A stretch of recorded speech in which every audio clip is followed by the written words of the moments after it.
Hello and welcome to Restoration DIY. In this episode I'll be making an epoxy resin and oak bowl. This will be a two-tone colour and I'll also be trying a new technique with the resin. So let's get into it. I cut a round blank from an oak log. This is the other half from my previous project. I left the branch piece on it. I thought it would make an interesting feature in the finished bowl. Grass green and light purple were my colours of choice, and after I glued the waste block to the blank, I started to mix the resin. For a start, I mixed 2 batches, one of each colour. Now normally I would just add these to the casting bucket, but this is where I tried something different. I used my usual 2-part resin, this time measured in grams, 150 grams of part B and 300 grams of part A, mixed for 2 minutes, then the colouring is added before mixing for a further 2 minutes. If I added both colours to the bucket straight after mixing, I would probably end up with a greyish brown colour because they would mix together whilst curing. So I have recently bought a laser thermometer. I can use this to check the temperature of the resin to judge when it is starting to gel, or hopefully just before. Then I can put them into the casting and they will not get any chance to mix. But things didn't quite go to plan.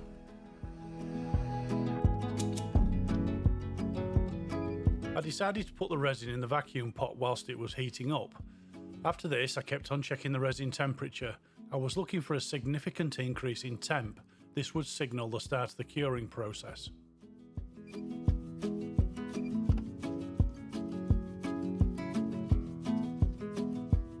I mixed another batch whilst I was waiting, and just as I finished, I put my hand on one of the earlier batches and it was getting hot. A quick temperature check to confirm, and fearing it would start to cure, I poured both mixes into the bucket, and some from the later batch.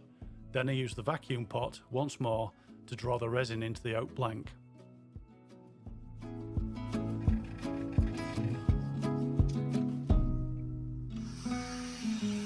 And with that done, I mixed one more batch of purple and added it and the remaining green resin to the casting. In hindsight, I should have mixed all 4 batches at the same time, and using the vacuum pot actually slightly mixed it all together, but as you will see later, it wasn't so bad.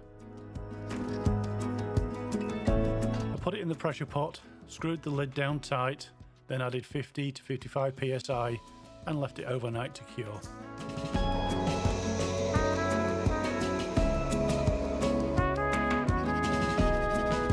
It's the next day, and as you can see there is still some separation between the colours, which was a relief.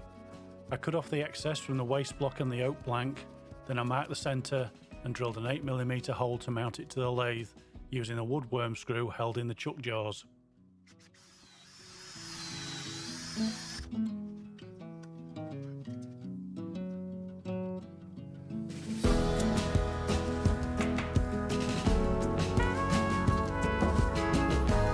Having safely mounted the blank to the lathe, I could begin turning. I'm still waiting for my new carbide cutter, so the usual Easy Wood Tools mid-size finisher was first up to bat.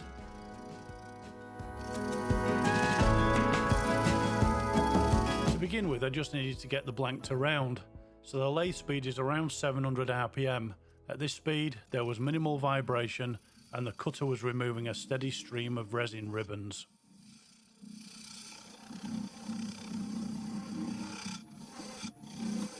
There was a void in the upper section of the blank, which meant I had to take off a bit more than I had intended, but with that gone, I could turn the speed up to around 900 RPM and go to town on getting the blank to shape.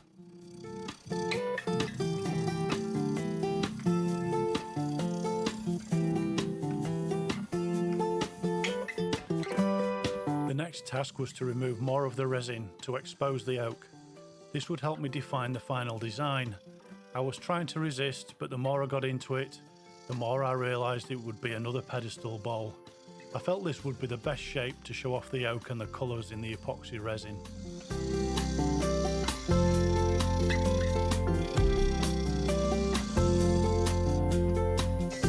I used the 1/4" parting tool to shape the foot of the pedestal. I wanted to put a bit of a different shape on this part, so I left some excess material so I could play around with the design later on.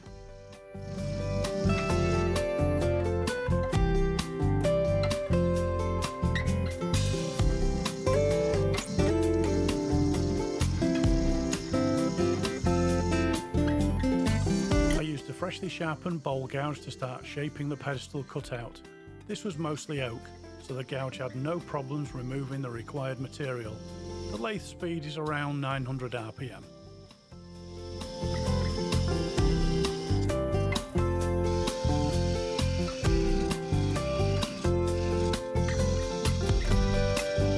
I switched between the gouge and the carbide cutter, steadily removing material. Even at this point I am still adjusting the final shape, always bearing in mind you can take material off, but you can't put it back.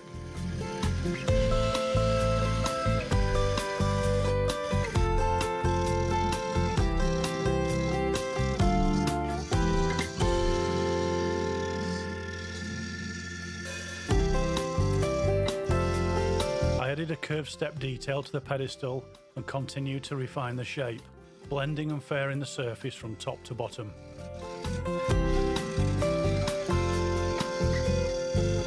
In the next clip you can see how the epoxy resin has penetrated into the cracks and splits in the oak. This is the main reason I invested in the vacuum pot. I'm not sure I would get such good consistent results without it.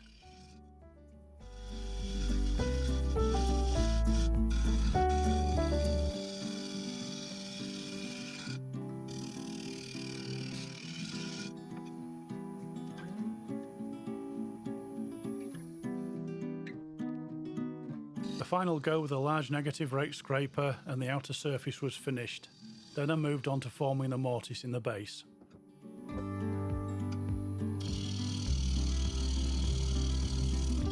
I first removed the excess resin and levelled the base, then I hollowed out the mortise with a carbide cutter, then I tidied it up with a skew chisel and the dovetail cutter, and to finish I used a skew chisel to give it a final going over.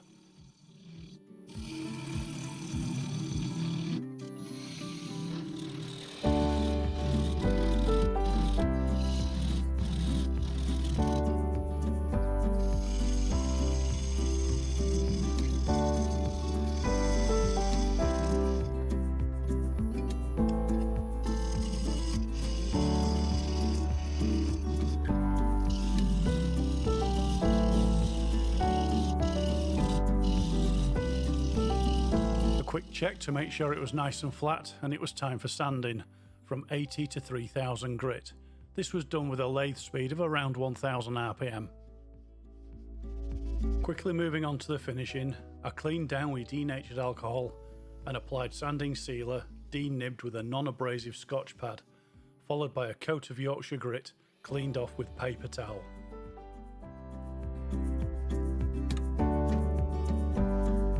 Followed up with Yorkshire grit fine abrasive paste. The lathe speed for finishing is around 900 to 1000 RPM. Any faster and the pastes and abrasives fly off. So just in case this happens, I always make sure I'm wearing eye protection.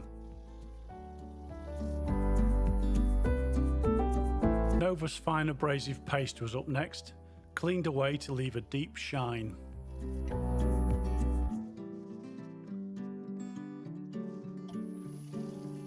And to finish, I used Nova's Plastic Clean and Shine.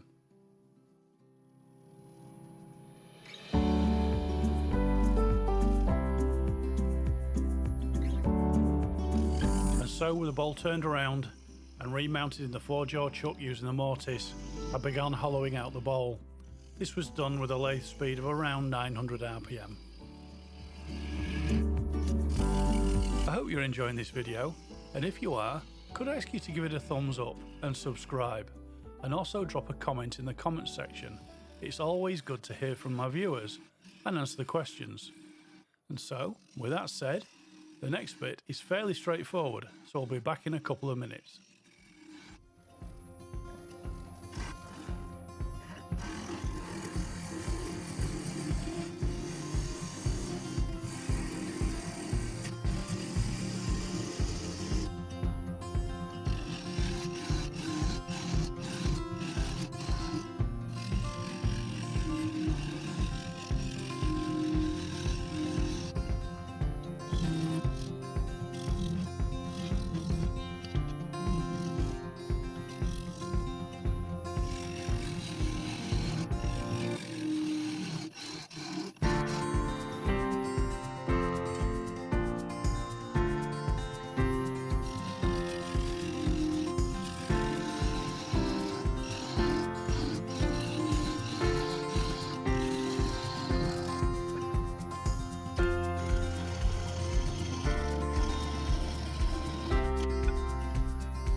I used a skew chisel to finish off the rim, and then it was time for sanding.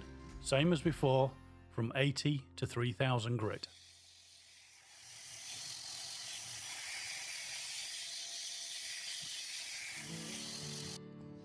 After sanding, I cleaned the fine dust away with denatured alcohol, then applied sanding sealer, which I denibbed with a non-abrasive pad.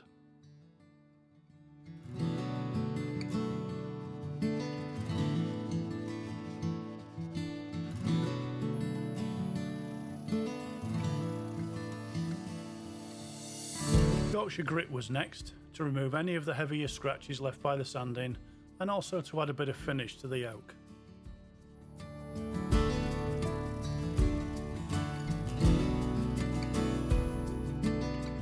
Then Yorkshire grit, fine abrasive paste, 2 coats, cleaned off ready for the Novus fine scratch remover.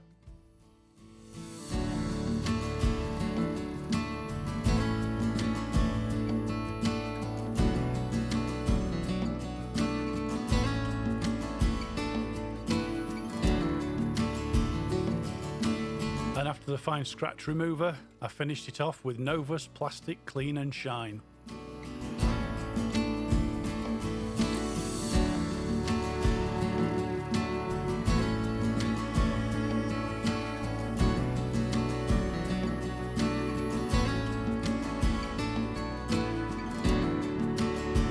And that's another project finished, and I think it turned out okay. The 2 colours got a bit mixed up, but overall I'm happy with it. So thank you very much for watching. Please subscribe and give me a thumbs up, and comments are always welcome. I'll see you in the next one. Goodbye for now.